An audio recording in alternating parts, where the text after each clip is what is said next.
नमस्कार। आज हम बात करेंगे भारत के भू आकृतिक विभाजन के बारे में, यानी भारत के भौतिक प्रदेशों के बारे में। अगर हम बात करें भारत के भौतिक प्रदेशों की, तो इसको 4 भागों में बांटा गया है।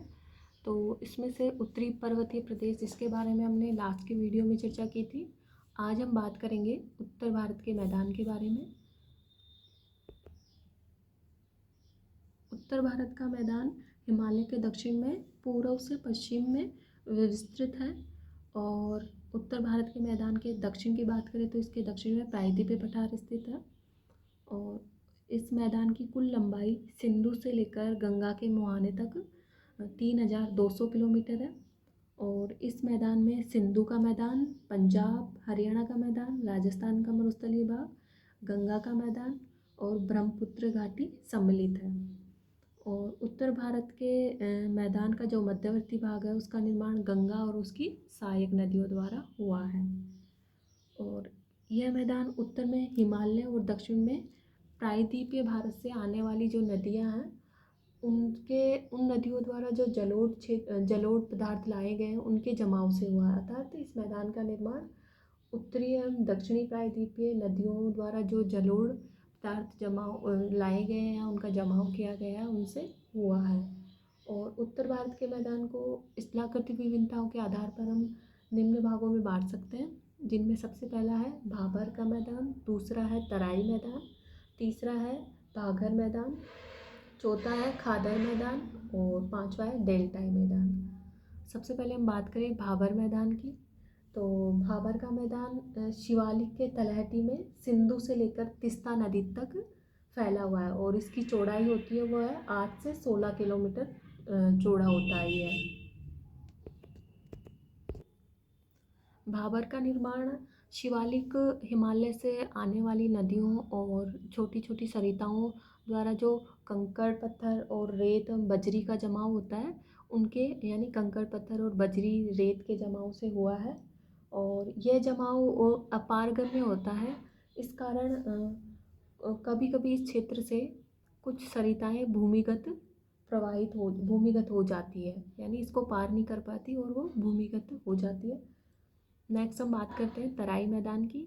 तो तराई मैदान क्षेत्र है, यह भाबर के ही लगभग समानांतर फैला हुआ है। और जो भाबर क्षेत्र में नदियां भूमिगत हुई थी, वो तराई क्षेत्र में पुनः धरातल पर प्रकट होती है। और इस तराई मैदान की अगर चौड़ाई की बात करें तो यह 15 से 30 किलोमीटर चौड़ाई में फैला हुआ होता है। और यहाँ पर तराई क्षेत्र में भाबर की अपेक्षा बारीक कणों का जमाव देखने को मिलता है। और यहाँ पर अत्यधिक तर व सघन वनावरण वाला क्षेत्र भी देखने को मिलता है। नेक्स्ट हम बात करते हैं बांगर क्षेत्र की। बांगर मैदान के अंतर्गत पुराने जलोढ़ों से निर्मित उच्च भूमि वाला क्षेत्र इसके अंतर्गत आता है, जिसमें कि नदियों के बाढ़ का पानी पहुंच नहीं पाता है। और इसमें इसका विस्तार की बात करें तो इसका विस्तार हमें सतलज के मैदान, गंगा के उत्तरी मैदान और नदियों के मध्यवर्ती भागों में देखने को मिलता है। और कुछ स्थानों पर इसमें लवणीय या क्षारीय क्षेत्र भी देखने को मिलता है, जिन्हें स्थानीय भाषा में अलग अलग नामों से जाना जाता है, जैसे कि रे, कल्लर, थुर आदि नामों से जाना जाता है। नेक्स्ट हम बात करते हैं खादर क्षेत्र की।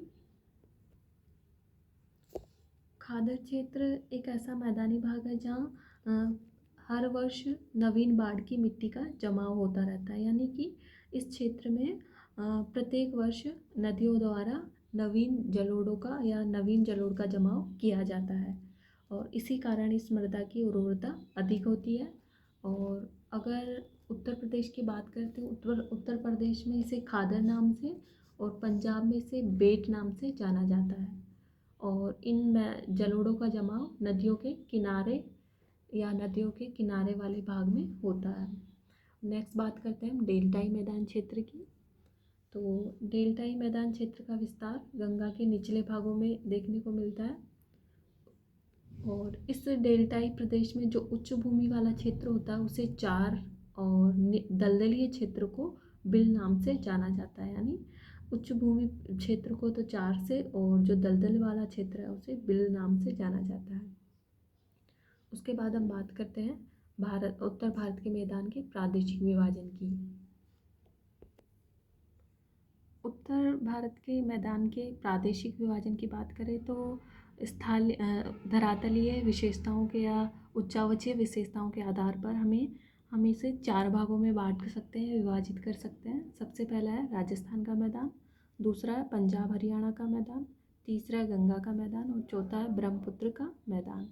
अब एक एक करके हम इनको देखते हैं। सबसे पहले अगर हम बात करें राजस्थान के मैदान की, तो राजस्थान का मैदान अरावली पर्वत के पश्चिम में स्थित है और जिसमें कि राजस्थान का मरुस्थलीय क्षेत्र सम्मिलित है। और अगर हम बात करें इस प्रदेश की, तो इस प्रदेश में हमें कुछ स्थानों पर लवणीय झीलें भी देखने को मिलती है। लवणीय जलाशय देखने को मिलते हैं, जिनमें है जैसे कि सांबर झील, डिडवाना झील, लोनकरनसल झील, पंचभद्रा झील आदि। और अगर राजस्थान के मैदान की बात करें, तो राजस्थान के मैदान के दक्षिणी पश्चिमी भागों में जलोढ़ मैदान है, जिन्हें कि रोही कहा जाता है और ये रोही उपजाऊ मैदान होते हैं। और राजस्थान के मैदान के उत्तर पूर्वी भाग की बात करें, तो यहाँ पर उत्तर पूर्वी भाग में घग्गर नदी का शुष्क क्षेत्र देखने को मिलता है, जिसे घग्गर मैदान के नाम से जाना जाता है।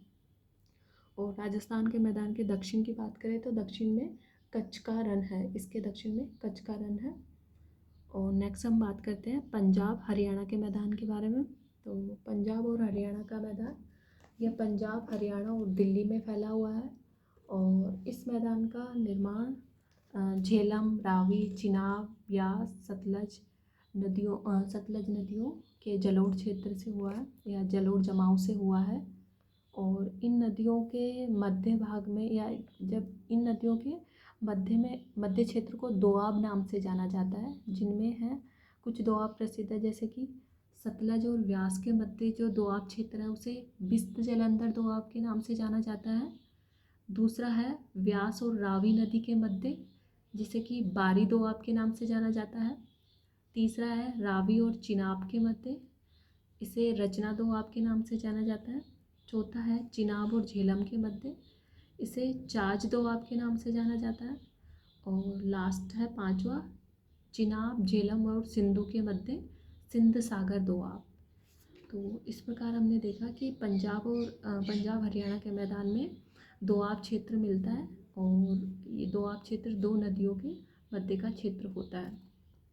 नेक्स्ट हम बात करते हैं गंगा के मैदान की। तो यह उत्तरी भारत के मैदान का मध्यवर्ती भाग है और इसका निर्माण गंगा, यमुना और उनकी सहायक नदियाँ जैसे कि रामगंगा, घाघरा, गंडक, गोमती आदि से हुआ। इसके अलावा प्रायद्वीपीय पठार से भी कुछ नदियाँ उत्तर की ओर प्रवाहित होती है, उनसे भी इसका निर्माण हुआ। उनमें है चंबल, केन, बेतवा, सोन आदि।